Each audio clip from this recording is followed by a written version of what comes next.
हे बघा आज आम्ही आणले वजरी आणि ती मी घरीच साफ करून घेते। बरेच जणांचे कमेंट येतात की ताई वजरी साफ कशी करायची याचा व्हिडिओ बनवा। तर ऑलरेडी व्हिडिओ मी बनवलेला आहे आणि व्हिडिओ आपल्या पेजवर अपलोडेड आहे।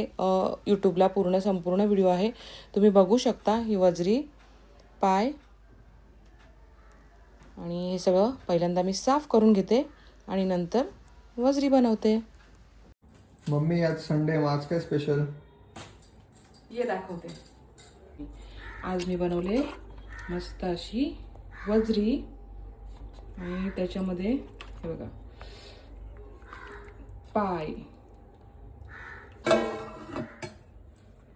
आणि हे आपल्या तांदळाच्या भाकरी। आणि हे बघा, ही भाकरी मस्त कडक केले मी, कुरकुरीत क्रंची अशी तांदळाची भाकरी। चला तर या जेवायला।